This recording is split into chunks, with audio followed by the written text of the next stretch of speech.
जय हिंद दोस्तों।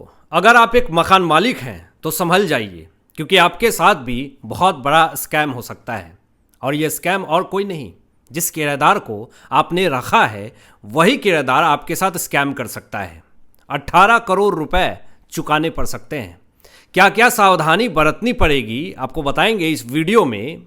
बहुत ही इंफॉर्मेटिव वीडियो है।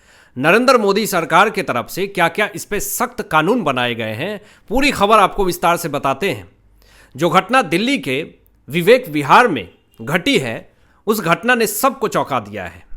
आपको बता दें दोस्तों, 55 साल की विधवा महिला उषा रानी सेठी के साथ जो हुआ है, उस घटना से हर मकान मालिक सीख ले रहा है और बड़ी तेजी से ये खबर वायरल भी हो रही है। लेकिन विधवा महिला सबसे पहले, और उनके साथ कोई पति का सपोर्ट नहीं। तो ऐसे जो स्कैमर होते हैं, जो ऐसे लोग चोर उचक्के लोग होते हैं, वो ऐसे लोगों को ही टारगेट करते हैं जिनका कोई फैमिली सपोर्ट ना हो। तो दिल्ली के विवेक विहार में 55 साल की विधवा महिला उषा रानी सेठी जो हैं वो रहा करती थी और उनके पास फ्लैट थे। 2012 में दो किराएदार उषा रानी सेठी के पास आते हैं और कहते हैं कि मुझे किराया चाहिए, मुझे रहना है। तो किराएदार आते हैं तो मकान मालिक खाली था, दे दिया उन्होंने 2 फ्लैट किराए पे चढ़ा दिया।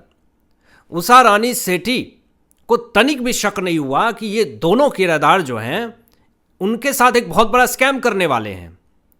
और उन्होंने क्या बताया, दोनों किराएदार ने, जिसका नाम सचिन और संजय है, इन दोनों किराएदार ने दोस्तों मकान मालिक को बताया, उषा रानी सेठी को बताया कि मैं मेटल कंपनी का ऑनर हूं, मेटल कंपनी का कारोबारी हूं, मेटल कंपनी चलाता हूं, बहुत बड़ा व्यापार है हमारा। तो मकान मालिक को, उषा रानी सेठी को भरोसा हो गया कि ये कुछ गलत नहीं करेगा। दोनों किराएदार रहने लगते हैं। अब देखिए, बहुत बड़ा झोल होने वाला था उषा रानी सेठी के साथ, ये अंदाजा भी नहीं था। किराएदार रहने लगते हैं और इसी दौरान रेंट एग्रीमेंट होता है ऑनर के साथ। किराएदार और ऑनर के बीच में रेंट एग्रीमेंट होता है। इस बीच में दस्तावेज का लेन देन भी होता है, ऑनर से भी और रेंटर से भी। रेंट एग्रीमेंट के साथ साथ पहचान पत्र और संपत्ति से जुड़े दस्तावेज किसी तरीके से दोनों किराएदार ने हासिल कर लिए उषा रानी सेठी की। किसी तरीके से उनकी प्रॉपर्टी की डॉक्यूमेंट्स जो है वो हासिल कर लिया दोनों किराएदार ने, दोनों फर्जी किराएदार ने। अब यहां से असली खेल शुरू होता है। अभी क्या सावधानी बरतनी चाहिए आपको, ये मैं आपको आगे बताऊंगा वीडियो के एंड में। लेकिन यहां पर कैसे झोल किया दोनों किराएदार ने, जरा समझिए। उषा रानी के फर्जी पैन कार्ड और दूसरे दस्तावेज जो है तैयार कर लिया किसी तरीके से। रेंट एग्रीमेंट, पहचान पत्र और संपत्ति से जुड़े दस्तावेज के सहारे दोनों किराएदारों ने उषा रानी सेठी के फर्जी पैन कार्ड बना लिया। अब दोस्तों, फर्जी पैन कार्ड जब बन गए, संपत्ति के दस्तावेज हैं दोनों किराएदार के पास, तो अब क्या होगा? बैंक अकाउंट बना लिए उषा रानी सेठी के दोनों किराएदार ने। अब असली खेल यहां से शुरू होता है। जब बैंक अकाउंट बना लिया मकान मालिक का, उषा रानी सेठी जी का, तो अलग अलग बैंक से 18 करोड़ रुपए लोन ले लिए दोनों किराएदार ने उषा रानी सेठी के नाम पे। यह बड़ा ही चौंकाने वाला, सोचनीय विषय है, क्योंकि सारे दस्तावेज तो इसने बना लिए थे फर्जी तरीके से। पैन कार्ड तक बना लिए, यहां पर बैंक अकाउंट तक बनवा लिया। तो अब उन्हीं के नाम पे, उषा रानी सेठी के नाम पे 18 करोड़ रुपए दोनों किराएदार ने उठा लिए। अब यहां पर देखिए, बड़ी रकम है, 18 करोड़ रुपए बहुत बड़ी रकम होती है। तो पैसे को अब छुपाने के लिए दोनों किराएदारों ने, सचिन और संजय ने, किया क्या कि शेल कंपनी के तहत 18 करोड़ रुपए को इधर उधर घुमाया। बहुत सारे लोग शेल कंपनी नहीं समझते होंगे, तो मैं आपको बता देता हूं। शेल कंपनी जो है वो कागज पर मौजूद रहती है। कागज पे दिखेगा कि कुछ कंपनियां हैं, 11 कंपनियां बना ली, शेल कंपनियां बना ली। उस कंपनी में ट्रांजैक्शन भी किए दोनों किराएदारों ने, क्योंकि 18 करोड़ रुपए तो थे इनके पास। तो शेल कंपनियों में खूब ट्रांजैक्शन किए। ऐसा दिखाया कि मेरे पास कंपनी है, मैं ऑनर हूं। लेकिन शेल कंपनी में होता यह है कि आपके पास ट्रांजैक्शन भी है, आपके पास कागज पे मौजूद भी है कंपनी, लेकिन प्रोडक्ट नहीं है। ये पूरा स्कैम है। आप दुनिया को दिखा सकते हैं, बता सकते हैं कि हमारे पास कंपनी है, लेकिन उसमें प्रोडक्ट ही नहीं है, सिर्फ और सिर्फ स्कैम हो रहा है, पैसे का ट्रांजैक्शन हो रहा है। तो ये जब एजेंसियां जांच करती है तो पता चल जाता है। तो 11 शेल कंपनियों के तहत 18 करोड़ रुपए पैसा को छुपाने के लिए इधर उधर घुमाता रहा। अब 2013 में दोस्तों उषा रानी सेठी के घर पे एक वकील पहुंचते हैं और 2013 में जब वकील पहुंचते हैं उषा रानी सेठी के पास तो अचानक देख करके उषा रानी सेठी जो है वो हड़बड़ा जाती हैं, पूछती हैं क्या बात है। तो वकील साहब कहते हैं कि देखिए उषा रानी जी, आपके नाम पर कर्ज है। तो उन्होंने पूछा कि कितना कर्ज है। 70 लाख रुपए कर्ज है आपके नाम पे। दिमाग जो है वो भनभना गया, क्या रे ऐसा कैसे हो सकता है, हमने तो अभी तक कोई लोन तक नहीं लिया है, हमें क्या लोन की जरूरत है, और 70 लाख रुपए हमारे ऊपर लोन कैसे हो सकते हैं।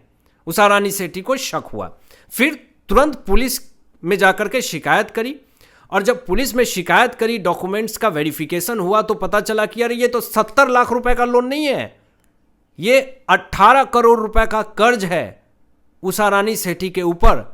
अब जब जांच और आगे बढ़ी तो चौंकाने वाला खुलासा दोस्तों हुआ, आप सुन करके हिल जाएंगे, कि दोनों किराएदार ने, सचिन और संजय ने किया क्या कि एक महिला को विधवा बना करके, उषा रानी सेठी बना करके सब रजिस्ट्रार कार्यालय में भेजा, दस्तावेज पर हस्ताक्षर करवाए, संपत्ति से जुड़े काम करवाए। देखिए कितना बड़ा झोल और स्कैम हो रहा है। सब रजिस्ट्रार ऑफिस तक भी पहुंचा दिया पूरी प्रॉपर्टी की डॉक्यूमेंट्स देने के लिए, ताकि पैसे जो हैं प्रॉपर्टी के नाम पे 18 करोड़ रुपए उठा ले।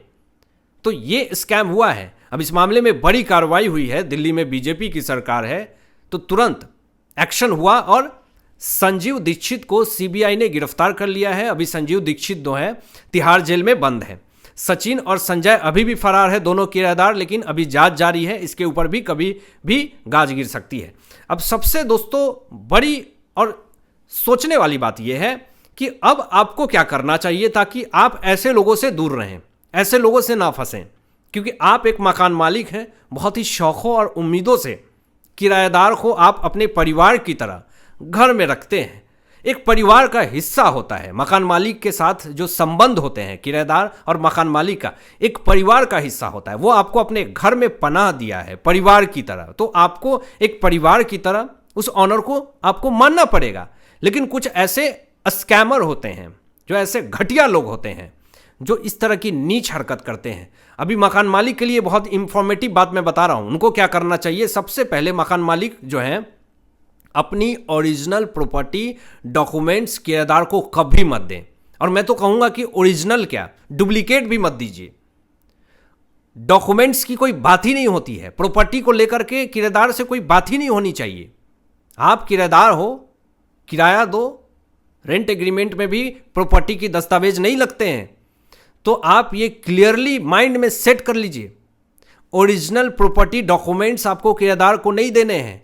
और एक स्टेप जोड़ लीजिए, ओरिजिनल या फोटो स्टेट भी, आजकल फोटो स्टेट से भी ओरिजिनल निकलवा लेते हैं लोग, तो आपको ना फोटो स्टेट देना है, ना आपको अपना ओरिजिनल प्रॉपर्टी डॉक्यूमेंट्स देना है। कुछ डॉक्यूमेंट्स से रिलेटेड बात ही नहीं करनी है, प्रॉपर्टी से रिलेटेड, पहली चीज़। दूसरी चीज़ कि जब आप रेंटर से किराया लेते हैं तो बैंक ट्रांसफ़र से लीजिए, बैंक अकाउंट में लीजिए, ऑनलाइन डिजिटली लीजिए, आपके पास रिकॉर्ड रहेगा कि ये रेंटर है और ये मुझे किराया देता है। तीसरी चीज़ कि जब भी पता चले कि आपके नाम पे कोई बड़ा लोन ले चुका है, तुरंत पुलिस और बैंक को इन्फॉर्म कीजिए, शिकायत करिए, तुरंत कार्रवाई करवाइए। अभी देखिए भारत सरकार की तरफ से, मोदी सरकार की तरफ से बीएनएस 2023 के तहत धोखाधड़ी, जालसाजी जैसे अपराध के तहत कार्रवाई होने के प्रावधान है। इस पर नियम कानून मोदी सरकार की तरफ से बने हुए हैं। आपकी क्या राय है, इन तमाम विषयों पे अपनी विचार व्यक्त कीजिएगा, और मिलते हैं लेटेस्ट ब्रेकिंग एनालिसिस के बाद। तब तक अपना ध्यान रखें, ख्याल रखें। सत्यमेव जयते। जय हिंद।